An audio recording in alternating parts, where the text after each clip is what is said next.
तर फ्रेंड्स, आज आपण आलो आहोत आपल्या नवीन ब्लॉगच्या शूटसाठी रत्नागिरी जैतापूर येथे। आणि या स्टेकेशनचे नाव आहे तावडे अतिथी भवन। तर मित्रांनो, हा आहे तावडे वाडा आणि आजपर्यंत बघितलेला हा कोकणातला एकमेव एवढा मोठा वाडा आहे। त्याला बोलतात तावडे वाडा। तुम्ही बघू शकता, हा जैतापूर रोडवरील एकच असा वाडा आहे जो नजरेत एकदम भरून येतो। तर कोकणकर बघताव काय, या इथे तावडे वाडा आपलंच असा, तो पण कोकणात असा।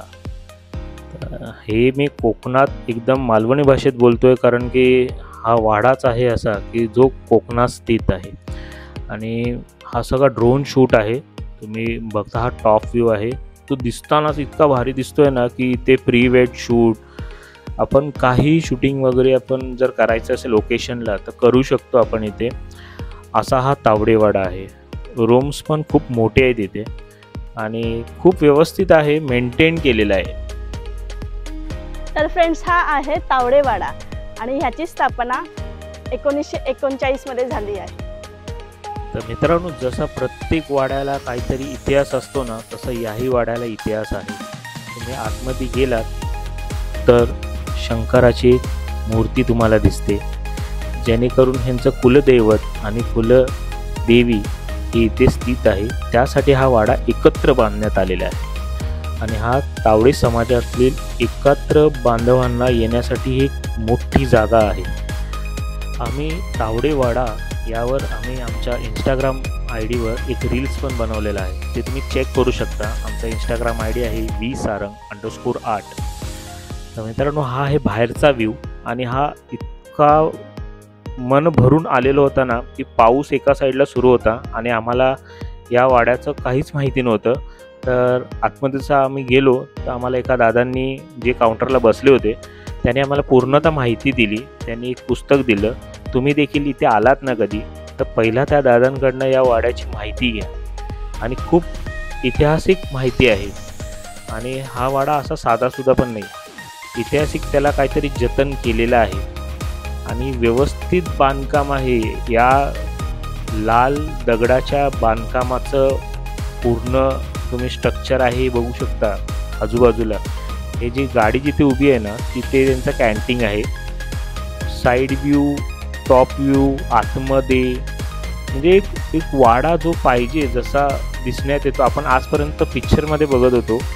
आणि व्यवस्थित बांधकाम आहे, म्हणजे कितीही लोक आले, एक 500-600 लोक जरी आली ना तरी या वाड्यात मावू शकतात आणि जिथे राहण्याचं वगैरे व्यवस्थित बांधकाम केलेलं आहे।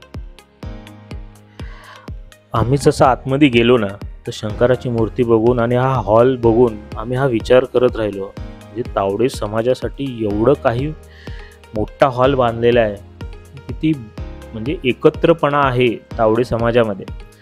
बाहेर आलो, थोडं ड्रोन शूट घेतला।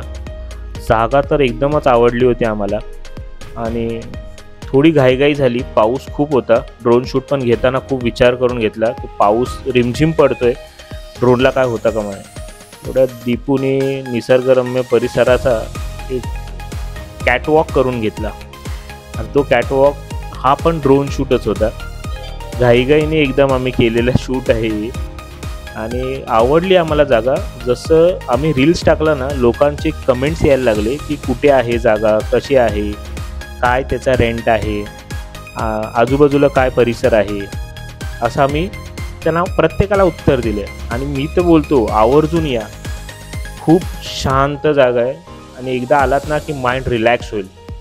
तुम्ही एका वाड्यामध्ये राहणार आहात असा विचार करा आणि या वाड्याचं सौंदर्य हे तुम्हाला स्वतः प्रत्यक्षात बघण्यात येईल। जसं तुम्ही पिक्चरमध्ये बघता ना, एखाद्या गोविंदा, राजेश खन्नाच्या टाईपमधले वाडे वगैरे तुम्ही बघितले असेल, तशा टाईपचा वाडा आहे आणि राहायला तर एकदम मस्तच आहे। हा पण एक सूचना आहे, या वाड्यामध्ये नो ड्रिंक्स, नो नॉनव्हेज, हा इकडे स्ट्रिक्टली पाळलं जातं, कारण की आतमध्ये शंकराची मूर्ती आहे आणि देवस्थान आहे जिथे असं काही करूच नाही असं मला तरी वाटतं। आपण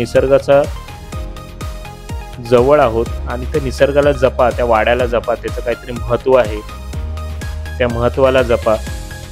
आणि खूप श्रद्धास्थान आहे प्रत्येक या तावडे समाजाच्या प्रत्येक बांधवांचं, त्याला जपा. आणि जसा आलो ना आम्ही, थोडी घाईघाईने गेला व्हिडिओ. ह्याच्यानंतर आम्ही परत एकदा येणार आहोत, पण ग्रुपमध्ये जर कोणाला यायचं असेल ना आमच्याबरोबर तर तुम्ही येऊ शकता. एक 10-15 जणं आपण जाऊ आणि त्याचे काय चार्जेस वगैरे असतील ग्रुपचे ते मी तुम्हाला सजेस्ट करीनच, कसं काय वगैरे यायचं, कसं राहायचं काय वगैरे. आणि तुम्हाला बुकिंग जरी करायची असेल ना तर तुम्ही इथे या.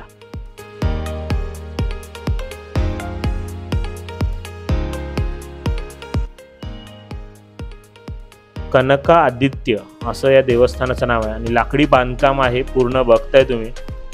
आणि एकही कुठेही दगडाचा वापर नाही. आतमध्ये थोडं व्हिडिओ शूट करू शकत नाही, देवळातले काही नियम आहेत आणि मलाही वाटतात ते नियम तोडू नये आपण. बाहेर बघितलं तर खूप मोठा परिसर आहे, बाहेरून दगडी बांधकाम आहे. बऱ्याचशा देवस्थानाच्या आजूबाजूला छोटी छोटी देवस्थानं असतात, तसं हे शिवलिंग आहे इथे एक देवस्थान. जसा हा बाहेरचा एंट्रन्स आहे ना, बाहेर पण राहण्यासाठी उत्तम सोय पण आहे मित्रांनो. इथे आलात तर तुम्ही इथे राहू पण शकता. बऱ्याचशा देवस्थानामध्ये हे माहिती नव्हतं की ते राहायला पण आपल्याला मिळू शकतं. तसं आम्ही थोडं बाहेर आलो इथे, ते देवगळी बीच हा म्हणून एक जागा आहे. आणि ही फक्त आहे ना बीच आम्ही आजपर्यंत रील्स आणि ह्याच्यामध्येच बघत होतो, ही जास्त जागा कोणाला माहिती पण नाही. हा पूर्ण खडकं आहे ना, हे खाली यायचं आहे बघा. हे खडकं दिसतंय ना तुम्हाला, इथे पावसाचं वातावरण होतं आणि इतकं भारी वाटत होतं ना की खाली जसं आलो आम्ही आणि या पूर्ण एका एंडला येऊन उभं राहिलो. दोन्ही साईडला लाटा अशा तुफान चाललं होतं. हे जे मध्ये दिसतंय ना तुम्हाला, त्या खडकांमध्ये जागा होल अशी दिसते ना एक मध्ये, जी जागा तिथे शंकराची पिंडी आहे असं म्हणलं जातं. आणि तुफान वारा होता, लाटा वरत वर होत्या. थोडा फोटोशूट केला, रील्स वगैरे काढले. थोडं इथे आलात की आपल्या मुंबईसारख्या लोकांची एक तारांबळ होते की इथे रेंज नाही आहे, मोबाईलची रेंज मिळत नाही. तर आणि आला तर खाली जाऊ नका. पावसाळ्यात जर तुम्ही गेलात ना, त्या खडकाच्या खाली जाऊ नका, पाण्याचा अंदाज कळत नाही. आणि मी कोणालाच सजेशन असं देत नाही की तुम्ही खडकाच्या बाजूला जा. पावसाचं वातावरण आहे, कधी पाय स्लिप होईल काय होईल ह्याचा अंदाज घेऊनच तुम्ही त्या जागेवर जा. बऱ्याचशा न्यूज ऐकलेल्या असाल तुम्ही की पाय स्लिप झाला, काही इश्यू आले, तर प्लीज जाऊ नका. निसर्ग आहे, लांबून त्याचा आस्वाद घ्या. लाटा तुफान होत्या, पण खूप भारी वाटलं आम्हाला. असेच नवनवीन व्हिडिओ बघण्यासाठी आमच्या यूट्यूब चॅनलला लाईक करा, शेअर करा, सबस्क्राईब करा. आणि पुन्हा भेटू आपण एका नवीन व्हिडिओमध्ये. धन्यवाद.